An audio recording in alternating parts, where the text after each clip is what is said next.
नमस्कार। आजकल हम लोग तमाम सोशल मीडिया पे वीडियोज़ देखते हैं कि कोई डांस करते करते अचानक गिरा और कोलैप्स हो गया, जिम में ट्रेडमिल पे चलते चलते कोलैप्स हो गया, मॉर्निंग वॉक कर रहा था वहाँ पे कोलैप्स हो गया, घर में बात करते करते अचानक कोलैप्स हो गया। तो क्या कारण रहता है कि जिसकी वजह से वो आदमी अनकॉन्शियस हो जाता है और हम लोग समझ नहीं पाते कि वहाँ पे करना क्या है। उसको लेके हॉस्पिटल भागते हैं, वहाँ पे जाते हैं, डॉक्टर बताता है इसकी डेथ हो चुकी है, इसको वापस लेके जाओ आप।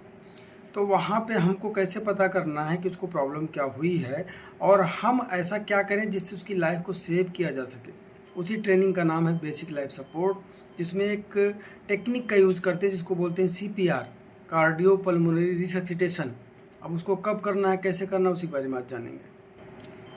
अब यहाँ पे एक इमेज आपको दिख रही है। अगर कोई आदमी आपके सामने अनकॉन्शियस होकर गिर पड़ता है किसी भी कारण से, तो सबसे पहले उसको कहीं सेफ जगह पे लिटाना होता है और सीन देखना होता है कि वो गिरा कहाँ पे है, क्यों गिरा है। मान लो उसको बिजली का झटका लग गया है या पानी में गिरा है या कहीं पे आग लगी है, वहाँ पे वो धुएं के कारण बेहोश हो गया, तो उनको उस जगह से बाहर लाना है, डेंजर जोन से बाहर लाना है, कहीं प्लेन सरफेस पे लिटाना है और लिटा के उसका रिस्पॉन्स चेक करना है। रिस्पॉन्स कैसे चेक करेंगे, तो उसको बुला के, आप उसको बुलाओगे, वो बेहोश नहीं होगा तो बोलने की कोशिश करेगा।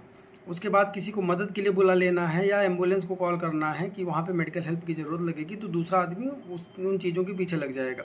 अब आपको इसका हार्ट देखना है, चालू है बंद है, तो हार्ट कैसे देखेंगे, तो यहाँ की रक्तवाहिनी होती है, श्वास नली है, इसके दोनों साइड में रक्तवाहिनी होती है जिसको कैरोटिड आर्टरी बोलते हैं। वो आप देख रहे हैं इमेज में, यहाँ पे उसको टच करेंगे तो पता चलेगा। अगर उस पर स्पंदन लग रहा है इसका मतलब उसका हार्ट चालू है। और साथ ही साथ में उसकी सांस देखते हैं, झुक के थोड़ा सा उसकी छाती को देखेंगे, अगर ऊपर नीचे हो रही है तो इसका मतलब वो सांस ले रहा है।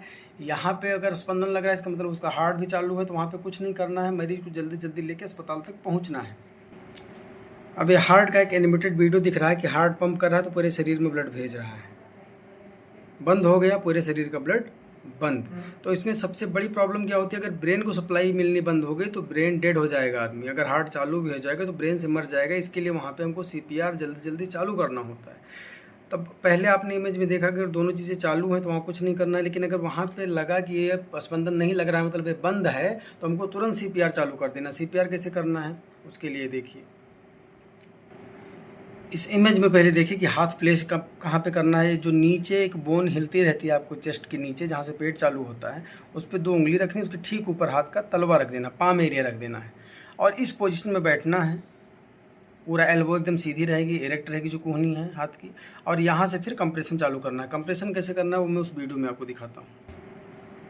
अब देखिए यहाँ पे उसने कंप्रेशन चालू किया तो पूरे ब्रेन को ब्लड सप्लाई अच्छे से जा रही है, नीचे हर जगह पे जा रही है, सप्लाई अच्छे से पहुँच रही है। अब इस सीक्वेंस में कंप्रेशन होना चाहिए जिससे उसको सप्लाई बराबर मिलती रहे।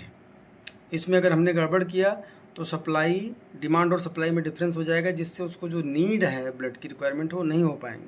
तो इसके लिए कम से कम यहाँ पे दिया गया क्या, 2 इंच या 5 सेंटीमीटर कम से कम उसको कंप्रेस करना है, तभी उसके शरीर में पूरा ब्लड पहुँचेगा। स्पीड क्या रहेगी, 1 मिनट में 100 to 120 कंप्रेशन करना है। 100 से 120 कंप्रेशन 1 मिनट के अंदर में करना है। अब यहाँ पे आपको दिख रहा है कि ज़ोर से दबाना है और फास्ट दबाना है। कितना ज़ोर से दबाना है, 2 सेंटीमीटर, 2 इंच या 5 सेंटीमीटर। स्पीड क्या रहेगी, 100 to 120 कंप्रेशन पर मिनट। चेस्ट उसका फिर से पूरा ऊपर उठना चाहिए, क्योंकि जब हम कंप्रेस करेंगे तो पूरे शरीर में ब्लड भेजेगा, फिर वापस जब वो रिलैक्स होगा हार्ट तो फिर से उसमें ब्लड वापस आएगा। तो इसके लिए चेस्ट ऊपर उठना और नीचे कंप्रेस होना ज़रूरी है। तो इसके लिए वहाँ पे जब हाथ रखते हैं तो हाथ को उठाना नहीं है, और जैसे अभी आपने वीडियो में देखा वैसे उसको कंटिन्यूस कंप्रेशन देते रहना है। कंप्रेशन देते समय यहाँ पे आप देखो एक वर्ड लिखा है 30 कंप्रेशन देना है और 2 श्वास देना है। तो 30 बार कंप्रेस करना है, फिर 2 बार उसको मुंह से सांस देना है। अपने मुंह से उसके लिप्स को पूरा लॉक करना है, नाक बंद कर लेना है, गर्दन थोड़ा सा उठा लेना है और फिर फूंकना है। फूंकते समय निगाह चेस्ट पे होनी चाहिए। अगर चेस्ट ऊपर उठा तो सांस अंदर गई, चेस्ट ऊपर नहीं उठा तो सांस अंदर नहीं गई। तो ऐसे 2 बार फूंकना है। फूंकते समय इतना ध्यान देना है कि बहुत ज़ोर से नहीं फूंकना है, छाती केवल उठे इतना ही फूंकना है। फूंका, छाती ऊपर उठी, छोड़ दिया, फिर उसके बाद CPR चालू कर दिया। ये हमको तब तक करते रहना है कि जब तक उसको अस्पताल तक लेके नहीं पहुंच जाते, या वो आदमी होश में नहीं आ जाता, या आपके पास में एम्बुलेंस सर्विस नहीं आ जाती। जब मेडिकल हेल्प आ जाएगी तो वो लोग बाकी का देखेंगे। तब तक आपको चेस्ट कंप्रेशन 30 बार कंप्रेशन और 2 बार श्वास देते रहना है। जिससे फ़ायदा क्या मिलेगा, उसके शरीर में ब्लड सप्लाई चलती रहेगी, उसके बॉडी के और ऑर्गन मरने नहीं पाएंगे। जब आप डॉक्टर के पास लेके पहुंचोगे तो उनको पेशेंट को बचाने में हेल्प मिलेगी। तो ये करके आप किसी की लाइफ को सेव कर सकते हो। वीडियो आपको कैसा लगा और अधिक जानकारी चाहिए तो इस पर आप अपने प्रश्नों को कमेंट्स करिए, आपको हम और अधिक जानकारी देने का प्रयास करेंगे। Thank you.